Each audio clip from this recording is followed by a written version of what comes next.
Because even that language, they are resistors to change, implies, look, I'm trying to change them and they're resisting it, damn it. Yeah. Why can't they behave? And so when you're doing change to somebody, Mm. that's also an act where you are denying a degree of agency that they might have. So like, how do you create, Mm. so you're not doing it to them, but they are contributing and moving along with you. Welcome to Chain of Learning, where the links of leadership and learning unite. This is your connection for actionable strategies and practices to empower you to build a people-centered learning culture, get results, and expand your impact so that you and your team can leave a lasting legacy. I'm your host and fellow learning enthusiast, Katie Anderson. You've seen the statistics, and you've probably felt the pain as a change leader. 70 to 90% of change initiatives fail. That's a staggering number. And I hear it all the time from you and other operational excellence change leaders around the world. Enterprise lean transformations are derailed when new leadership comes on board, economic pressures rise, or the next flavor of the month comes around. Process improvement initiatives show success, but don't stick after you, the change practitioner, move on to another project. Or you're not even able to get started because you can't get the buy-in for the vision for what you know is possible.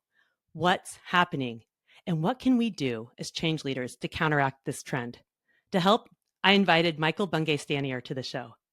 Michael's the author of 6 books, which between them have sold more than 1 million copies. He's best known for The Coaching Habit, which has already become a classic in the leadership coaching space. And his most recent book is How to Work with Almost Anyone. Michael's at the forefront of shaping how organizations and leaders around the world succeed through fostering curiosity and human relationships. And his work has greatly influenced my own coaching and book writing practices. I was honored that Michael endorsed my book, Learning to Lead, Leading to Learn, when it came out nearly 5 years ago. And I was excited to invite him here to share his evolving thoughts about how we can leverage being more coach-like and curious to lead change. If you're a change leader or anyone who works with people and teams, you won't want to miss this episode. As you listen in, reflect on both the questions and insights that spark the most learning for you. And at the end, you'll hear both Michael and me model the way of learning and ask what Michael calls a learning question to each other.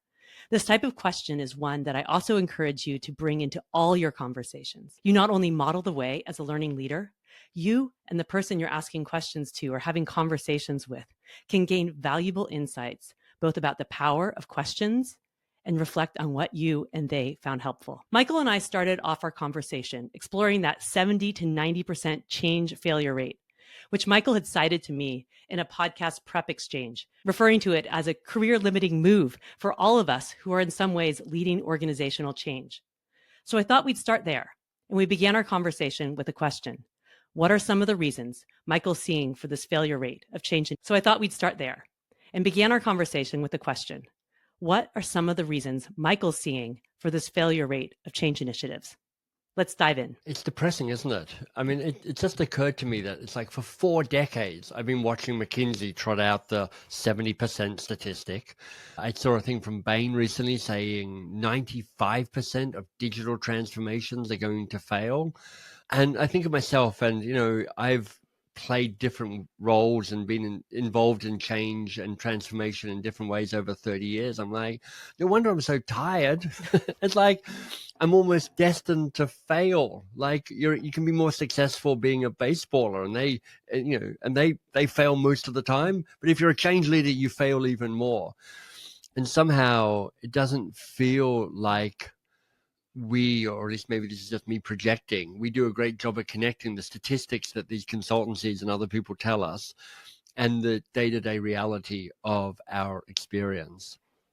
And so I'm actually trying to figure that out. I'm going, okay, so why hasn't that number shifted? Why is it still so hard? And for sure, there's external factors in this. Like there's just the acceleration of life and everything. And it's no news to anybody to say change seems to be happening faster and in a more complicated way, in a more globally connected way, in a more multi-layered way. It's like the good old days where you're like, I'm just going to run a change project and then we'll finish it and then maybe get onto another one. You're like, yeah, in your dreams, like it's all of that going on. I suspect also there are some framing challenges to those of us who are lead change or involved in change that also get in our way as well. And I would point to the two foundational ones that I wrestle with. One is understanding that for most change projects, you're trying to create organizational change, so some sort of structural shift, and also individual change, some sort of behavior change. And they're both called change in the same way classical physics and quantum physics are both called physics. But like quantum physics and classical physics are completely different. Everyone's like, we don't even really understand how these two things coexist because they're completely different at different scales. And I think the same is true with individual change and organizational change. And typically, most people have an expertise and a bias towards one or the other. You have some people who are like, I love my training and I love behaviors and I love habits and that's what I try and do. And they're a bit naive to organizational change. And other people are a bit, I'm pro on the lean methodology or the organizational structure or OD or whatever. And they're a bit naive around the human individual cost of change. So I think that's one dynamic that can get in the way of success. And then I'll just say one more, Katie, and then I'll stop monologuing. The second dynamic is, the language for this I get from Bob Keegan and Lisa Leahy's book, Immunity to Change, who rely on Ron Heifetz's work, calling the difference between technical change and adaptive change, which I talk about as easy change and hard change. Easy change is the more mechanical. Look, if I follow a good process, if I have a good structure, if we project manage it and we have the right metrics, we'll mostly get that sorted. And that's hard enough to do. Easy change is hard, but hard change is more emergent, more below the waterline, more in the darkness, and that's more elusive. And actually, with both individual and organizational change, you have different elements of easy and hard change as well. And it's very few of us who understand all of that and are really competent at all of that. And I think that also contributes to why change is just so hard to get right. Well, so much in there, Michael, that we can unpack. Yeah. I liken sort of some of what you said here of that technical change, maybe some of that's more easy. It's like, let's do some process improvement. Let's do a project, the spot improvements, but it's not really sticking. And that's because many times maybe people haven't addressed the individual change, the behaviors that have to support the process change. Right. So for you lean practitioners out there who are looking at like improving process, we also have to have the people component around it as well. And how do we link those two? Exactly. Project management is a change discipline. And I've been involved in projects with bad project managers and good project managers, and I know which one I prefer. Like a really good project manager makes all the difference, but it's sufficient. It's necessary, but not sufficient, because if you're doing process improvement, sure, you have to also think about individual change. You also have to think about the power and the politics that are going on in terms of how does power really work in this organization, and how have we got that understood. And you've also got to think about not just what are the new behaviors you want from people, but how are you helping people let go of what they used to do so they can move on to what they need to do next. There's often not enough time given to, the ritual of grieving the left behind past. Yeah, so we hear about like this resistance, that people are resistors to change, but we all have that human emotion. And so how do we support that process of grieving or moving through to the next stage to embrace the change? Because even that language, they are resistors to change, implies, look, I'm trying to change them and they're resisting it, damn it. Yeah. Why can't they behave? And so when you're doing change to somebody, that's also an act where you are denying a degree of agency that they might have. So like, how do you create agency in the people you want to change? So you're not doing it to them, but they are contributing and moving along with you, which of course, like in a perfect world, that'd be amazing. But that then makes everything messier and harder, because now you've got to consider these other stakeholders, and you've actually got to understand their resistance, and you've got to understand their grief, and you've got to understand just how strong the gravity of the status quo is. I think we, as change people, we often just underestimate just how strongly we are placed in the way things are right now. It's a heavier gravity than we realize. Well, and when we're leading change, we're out there in the front, right? And so we have to remind ourselves, like, we all have experienced change that's sort of done to us, or maybe it is something we didn't want. So Yeah. how do we keep that empathy in helping people move forward? And I really appreciate that you called out, Michael, the power politics and how we can really, it's so important to be able to navigate that. We think of politics as this, sort of bad word, which it can be, but good politics is about how do we align and bring people together? How do we understand those power dynamics? And if we aren't able to do that, we're really missing an important component of how to be successful as a change leader. That's right. I mean, in my experience, people will just have some elements of what's required for change, and they'll go, I really don't like that part of it. I don't like the marketing of this. I'm in Canada, so we've all been watching the US election over from a couple of weeks ago. Without wanting to make this political, I think, and this isn't my insight, I took this from a guy called Don Miller, whose stuff I admire. Yeah, and I'll quote Don, that way we can blame Don for any way this blows up. He's like, I don't like either of these candidates, he said, and Donald Trump had a better story than Kamala Harris, and he is a better marketer than the Democrats were. And regardless of what story you buy into, it's the power of having a really great story. So like if you can't go, I just hope I can build it and they will come. I hope I don't need to worry about the marketing. You're like, you're going to make this change be appealing enough that people are like, actually, I might actually shift something because of the way you're framing this. And some people are like, I love this stuff.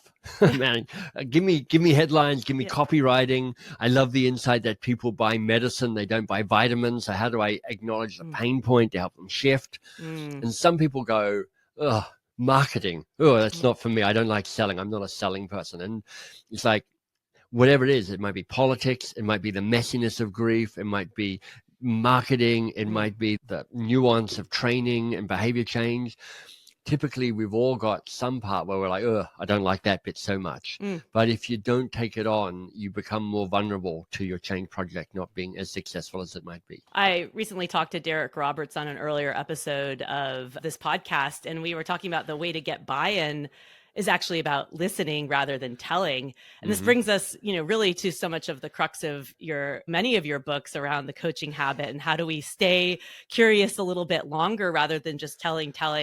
And so much of my work too, I talk about we need to break the telling habit.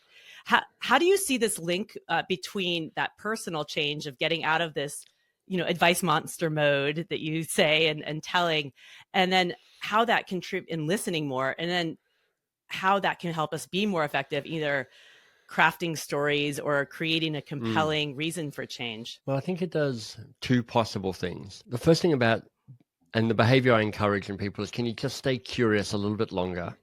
And can you rush to action and advice giving a little bit more slowly? So in other words, advice and action, totally good and totally appropriate. And can you just get there a little more slowly? Because your ability to stay curious longer will serve you. And it serves you in two ways. First of all, it will help you actually figure out what the real challenge is. Almost always, what you think is the real challenge isn't the real challenge. It's just the first challenge. And you're seduced into thinking that the first thing that shows up is the real thing. And if you can have as a working principle, the first thing's probably not the real thing. So what if I stayed curious a little bit longer and got really clear about what's the real challenge here for you?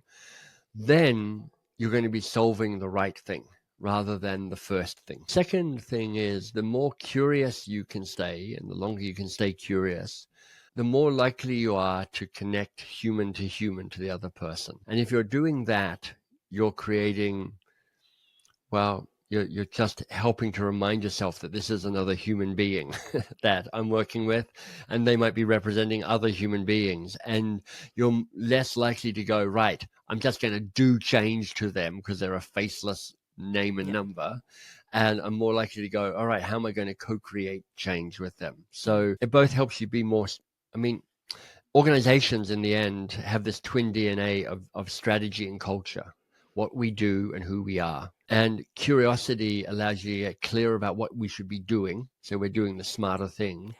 And it allows you to bring out the best of the people who are there. So you're better able to have the better people do the right thing. So your culture and your strategy strengthen with curiosity. I 100% agree with you. And I love that link to what I call being versus was doing. And we need to focus on that human element so that we can be more effective to collaborating and doing the doing. As you're talking too, I could see a link for how do we help people solve problems, right? So how do we stay curious and not just make the assumption that what they're coming forward is the challenge? And I see this so often. I've been doing a lot of trainings around the world and helping people coach for problem solving. And they just want to move into the, like, let's ideate on solutions without staying in that mode of really helping someone understand what's the real problem, what's the real challenge to solve. And honestly, solutions are so easy to come by. The hard part's the problem. Yeah, exactly. Like AI, I mean, years ago, Einstein apparently said, look, if I had an hour to solve the problem, I'd spend 57 minutes figuring out what the real problem was and 2 minutes coming up with the solution. And that was before ChatGPT. Now there's ChatGPT. So pretty much anything you want a solution to, you can just find it. It takes you about 10 keystrokes. So stop thinking that the way you add value is through your ideas, because not really. No. The way you add value is the discipline to figure out what's really going on, what's the real challenge. If we bring this back to this concept of how we're leading change and that statistic, so how do we reverse this trend? We know we need to stay curious a bit longer. We need to not jump, just to the telling and to the doing, but we also need to move forward. So what are you seeing with either the clients you're working with or the stories you're hearing from the trenches? Well, I've got this new project brewing around change, which I'm pretty excited about. And I've been talking to change practitioners, change leaders. So I've spoken to about 20 of them over the last couple of months. I'm really going, what are you up against? And most of them are saying, you just got to go slower to go faster. And effectively, what I hear is a really common theme across all of the people I've been speaking to is you have to spend more time with the powers that be, the hierarchy, the politics of it all, to figure out who's my sponsor, what do they really care about, where's their resistance within that senior leadership or whatever that sponsorship group might be, where are we going to be, pardon my French, screwed over by the leadership team, because we've all been screwed over by leadership teams one way or another. And we've got to spend more time understanding what's the people who are going to change are really up against and what will get in the way of them actually doing the change. And if you can spend space there, human connection, curiosity, then what you end up doing is just becomes clearer around what's the useful thing to be doing. What I'm hearing in there too is the importance of those senior leaders who actually have the ownership for the change, because you as the change agent actually might not really be responsible for the change. So how are you influencing them both on that behavior level, so that personal side, which you talked about, but then how are they creating the organizational structures to enable that change to happen? I mean, one of the classic famous models of management and self-management is the one that talks about control and influence and no control and no influence. So imagine concentric circles, and in the middle is a little bit around what can I control. Then the circle outside that is what can I influence. And then the circle beyond that is what can I neither control nor influence. And the core insight to this little tool model is you get stressed out because of misattributing where things go. And the key insights are this: you have far less control over everything than you think.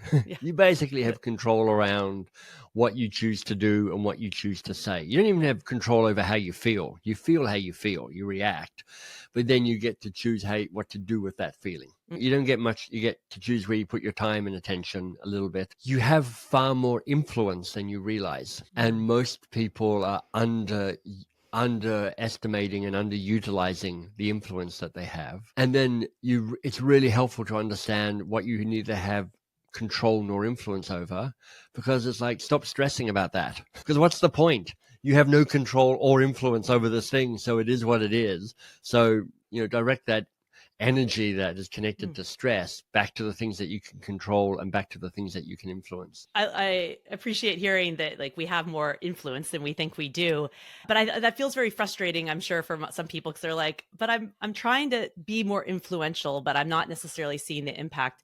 What are some steps people can take to, I guess, really embrace that influence and truly have that impact that they're wanting to have when leading change? It depends. Yeah, well, yeah, right. but where I might think about it is I would be going, what does success truly look like for me? It's like, in other words, asking and answering that difficult question, what do I want? What do I really want? It's one of the questions from the coaching habit, and I love it. But I ask it less commonly than I do the other 6 questions, because it's actually a pretty hard question. What do I want? Because once you understand what you want, that immediately eliminates a whole bunch of fake activity that you might you can make up to make it look like you're doing stuff. But you're like, what does success really look like here? And then I would be mapping, because influence comes through other people. So now you're like, okay, so how, if I don't have that much control, how do I get what I want through other people? And I'd be being more specific, more cold-blooded about analyzing the people around you and the relationships you have to go, who can get me what I want? Who can connect me to who I want? And I remember years ago doing some work in a big pharmaceutical company around this, around change. And we mapped out our ecosystem of relationships.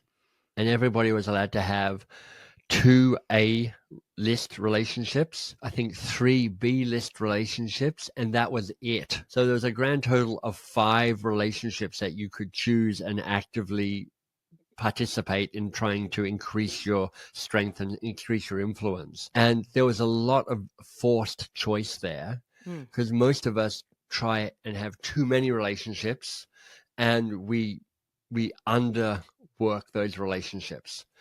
I'm like, if you've only got 2 A-listers and 3 B-listers, and I'm like, and you need to spend 2 hours a day working those relationships, have you done everything you can to build your influence and your credibility and your relationship with those people?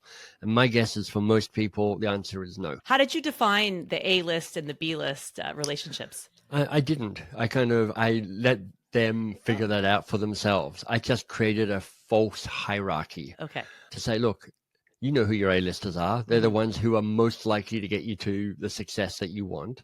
And your B-listers are your kind of the second tier of people who are most likely to get you to your list. But really, I'm going, pick your top 5 and then tell me who your top 2 are in that top 5. Well, this brings us to your most recent book of how to work with almost anyone. Because nice segue. As you're talking, I have a few of your books on my desk because I have them all. Thank you. I was rereading this book recently on a flight back from Japan, and was really taken how it all comes back to that, where it started with the coaching habit, curiosity and building connections. So how can you leverage some of what you talk about in this book for really mastering that influence that you were just talking about? Yeah.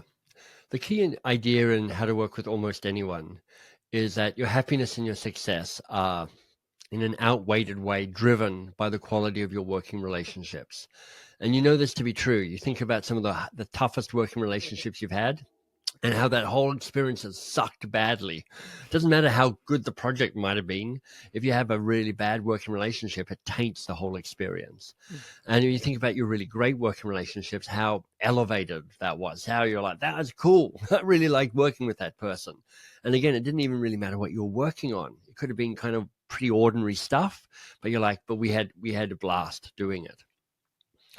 And for most people, they don't do much about that. They pray to the gods, roll the dice, cross their fingers, dot the eye of a doll. There's all sorts of ways of hoping. But I'd like people to more actively shape their working relationships, because I want them to build BPRs, the best possible relationship with those key people. Not all working relationships can be amazing, but all of them can live up to their potential. BPRs, best possible relationships that are safe, psychological safety, vital, psychological bravery, and repairable, fixable as well, because every relationship gets dinged and cracked and dented a little bit. And the suggestion in the book is to, once you figure out who your key people are, have a keystone conversation with them. In other words, a conversation about how should we best work together before we work together. How do we focus on the how before we plunge into the what? And what happens most of the time is we plunge into the what, because it's there, and that's what we've been doing our whole lives, and that's why we're having the meeting, and that's what the metrics measure, and because it's urgent and it's exciting or it's a crisis, we are always pulled into the what, and we kind of go, well, hopefully this works itself out. Exactly. And doing the work doesn't give you safe or vital or repairable. You need to more actively say, hey, Katie, you and me, we're going to be working on this thing together. I've made up a whole bunch of stuff about you already. You've made up a whole bunch of stuff about me. But why don't we talk about what's the best way for us to understand and play to our strengths, understand and avoid our weaknesses, understand what it will take for us to kind of keep working through the hard times. And once we've got that clear, then let's turn our attention to the project at hand so we can bring our best selves to that work. It's so powerful. My mom's a therapist, so I grew up in this, like, let's talk about let's talk about it. And I was kind of surprised when I went to the working world to realize, oh, that's not the model that everyone has. Yeah. But we're also like, we can be avoidant of having those conversations that might feel challenging or vulnerable. Oh, yeah. As well. Because this is a conversation that is not that common, so a bit awkward. Yeah. Like, how do I do that? I don't have a whole lot of practice or role modeling, and that requires a degree of self-awareness, and that invites a degree of vulnerability. And there's all sorts of ways you can argue yourself out of the need to have that conversation. But somebody once said, I think this conversation, I can see its usefulness, but it feels a bit weird. And I'm like, well, I think weird is knowing that your happiness and your success is driven by the quality of your working relationships and then doing nothing about it. So it is not common. My goal would be to try and make this a little bit more common, so that going, hey, Katie, I want to work with you. I'm looking forward to this project we're on. How should we best do that so that we have the most chance of success in the work that we do? It's the conversation that is so avoided. I see a big challenge, when change leaders, or when I was working internally in organizations, and now, for the last 10 plus years, I've been consulting. When people say, oh, the project didn't work or there was a process breakdown, we go back and say, did you have like a contracting conversations? Comes back from Peter Block, and it's not. This would be like that next level, but did you even clarify your roles and expectations of how you were going to work together? And when we avoid that conversation, it leads to so many potentially bad results. And maybe this is part of the reason that change initiatives fail, is because we're not having those conversations up front. Well, I think that can be one of the reasons. I mean, you're quite right. This book, How to Work with Almost Anyone, is my attempt to make Peter Block's idea and work around social contracting just feel more accessible and more tangible and more practical for folks. But, often when people go, the process broke down, what that means is the process broke and we didn't have a relationship that was able to fix the process. One way that I've found really helpful and is how to make things visible. And maybe this could be an entry point too for having that conversation. I ask people in workshops, or if they're in teams they're working together, to draw their purpose or what's important to them. And then they do almost like speed dating and going around. Nice. And they realize there's all this human connection. And we usually start introductions like, what's your name? What's your role? Like, how long have you been in the organization? Yeah. And we stay stuck in the things we need to be doing rather than this human connection. Very transactional. Like, the first question in How to Work with Almost Anyone is the question, what's your best? And it's designed to transcend what can you do? What's your role? What certificates do you have? It's really asking when do you shine and when do you flow, when you're in that moment. But, even a simpler question, it's not simpler, but it's an introductory question. Sometimes when I'm hosting a dinner party or something, I'll ask people to answer the question, what are 2 essential things about who you are?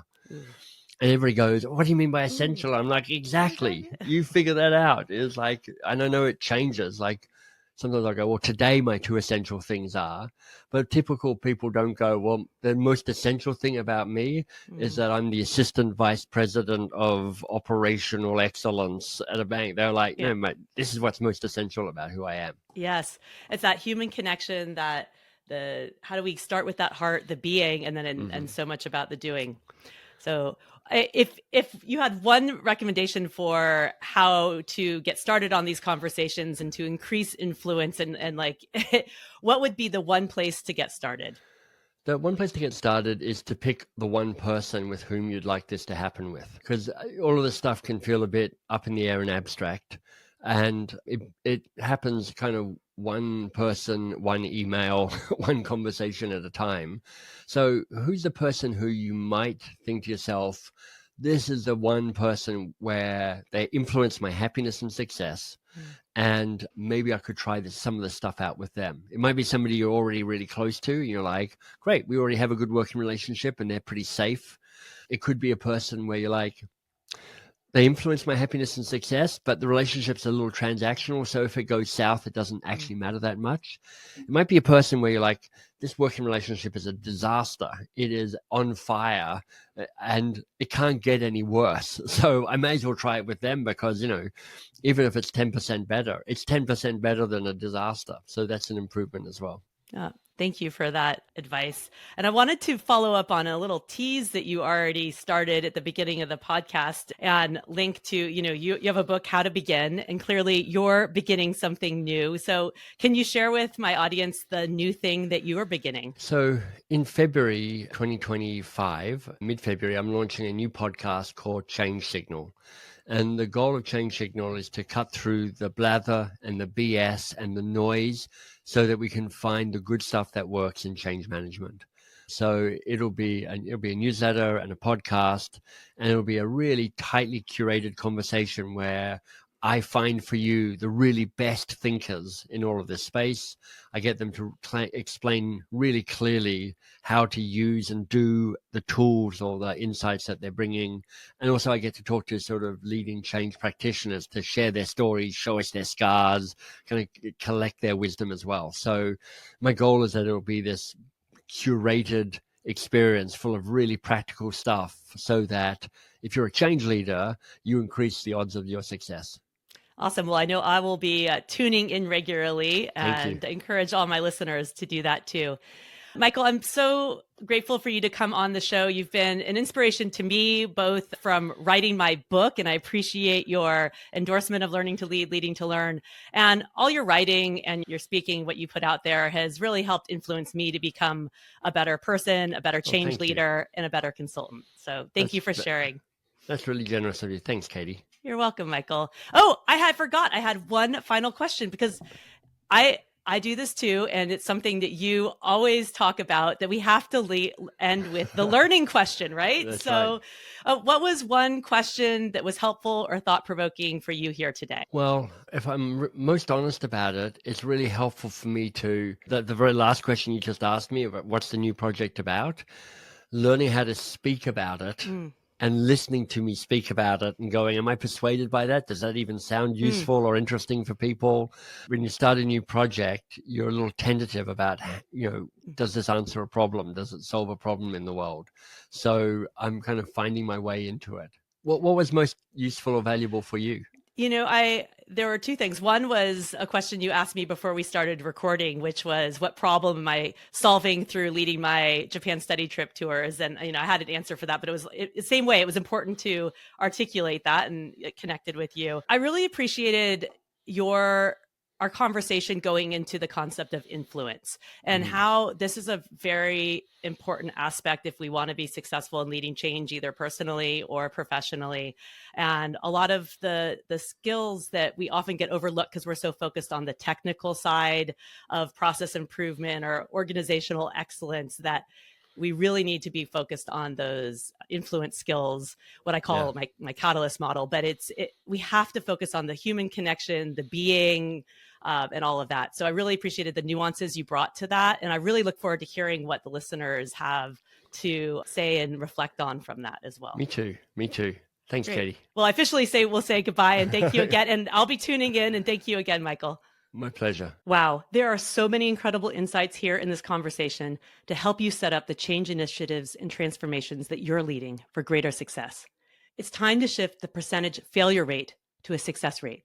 Let's close the gap by understanding the root causes between the change we envision and what actually happens in reality. And let's leverage what is working for those changes that stick and are making a positive impact to help us. So, how can you more successfully lead change? As Michael highlighted here, it's about ensuring a focus on both the structural change and the individual behavior change. And it's about focusing on how you can amplify your influence rather than being frustrated by what you can't actually control. Reflect on Michael's suggestions for how you can become a more effective change leader. Start with identifying that one key person that you need to have a successful working relationship with to impact the change that you're leading. Invite them to have a conversation with you and start talking about your relationship and how you can work best together.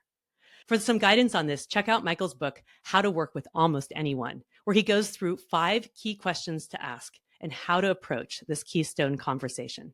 And be sure to tune in to Michael's new podcast, Change Signal, which is aimed just at helping change leaders like you and me. You can find out more and sign up for Michael's newsletter and podcast at changesignal.com.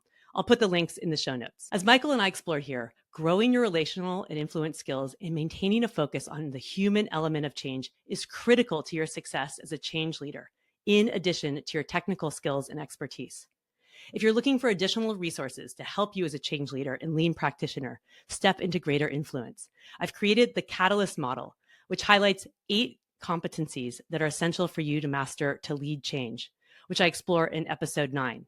And if you haven't already done so, be sure to download my free Catalyst self-assessment that covers all of these 8 competencies at kbjanderson.com/catalyst, spelled with a K.